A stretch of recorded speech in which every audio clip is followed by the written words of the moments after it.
श्री स्वामी समर्थ भक्तांनो, औरंगाबादमध्ये मीनाक्षी नावाची एक महिला राहत होती. शांत, साधी आणि खूप संयमी. तिचं आयुष्य बाहेरून पाहिलं तर अगदी व्यवस्थित वाटायचं. घर, नवरा, एक मुलगी, सगळं ठीक.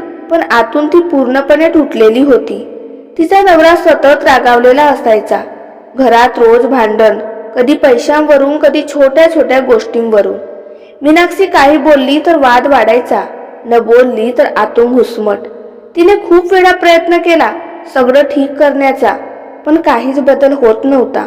हळूहळू ती शांत झाली, बोलणं कमी केलं, हसणं तर पूर्णपणे विसरली. एक दिवस वाद खूपच वाढला.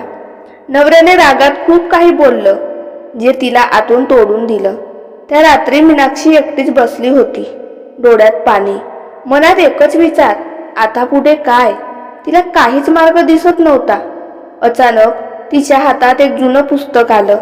ते तिच्या आईने तिला दिलं होतं, धार्मिक गोष्टी पुस्तक. ती तसं काही वाचायची नाही, पण त्या रात्री तिने ते उघडलं. पुस्तकाच्या आत एक कागद ठेवलेला होता, एक पत्र. तिने ते हळूच उघडलं, पण त्या पत्रावर काहीच लिहिलेलं नव्हतं. रिकामं. ती गोंधळली. हे काय आहे? ती स्वतःशीच म्हणाली. ती पत्र बाजूला ठेवणार इतक्यातच तिच्या मनात एक विचार आला, कदाचित काहीतरी आहे, नीट बघ. ती पुन्हा पत्राकडे पाहू लागली. काहीच नव्हतं.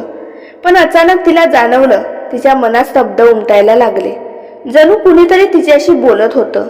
तू इतकी का सहन करतेस? मीनाक्षी थबकली. तुझी किंमत तुला माहीत आहे का? तिच्या डोळ्यात अश्रू आले. शांत राहणं म्हणजे नेहमी बरोबर असणं नाही. ती पत्र घट्ट पकडून बसली. तुझ्या आयुष्यात बदल हवा असेल तर निर्णय तुलाच घ्यावा लागेल. तिचं हृदय जोरात जोरात धडधडत होतं. भीती सोड, स्वतःसाठी उभी राहा. अचानक सगळं शांत झालं. मीनाक्षी थोडा वेळ तशीच बसून राहिली. तिने पुन्हा पत्राकडे पाहिलं. अजूनही रिकामच होतं, पण तिच्या मनात सगळं स्पष्ट होतं.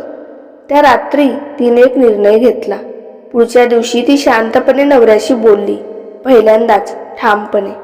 मला असं आयुष्य नको, ती म्हणाली. नवरा आश्चर्यचकित झाला.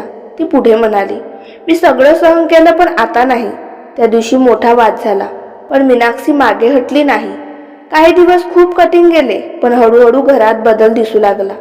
नवऱ्याचं वागणं थोडं मवाळ झालं. मीनाक्षीचा आत्मविश्वास वाढला आणि सर्वात महत्त्वाचं, ती पुन्हा हसायला लागली. काही महिन्यांनी एक दिवस ती पुन्हा त्या पुस्तकाजवळ गेली. तिने ते पत्र पुन्हा उघडलं आणि यावेळी ती थबकली. पत्रावर हलकेसे शब्द दिसत होते, स्वतःला ओळख, सगळं बदलेल. तिच्या अंगावर काटा आला. ती लगेच देवघरात गेली. समोर स्वामी समर्थ यांचा फोटो होता. तिला अचानक सगळं समजलं. हे पत्र रिकामं नव्हतं, ते तिच्यासाठीच होतं आणि तिला दिशा देणारं होतं. स्वामी समर्थ. त्या दिवसानंतर मीनाक्षी कधीच तुटली नाही आणि तिला दिशा देणारे होते स्वामी समर्थ. त्या दिवसानंतर मीनाक्षी कधीच तुटली नाही, कारण तिला समजलं होतं, उत्तर नेहमी बाहेर नसतं.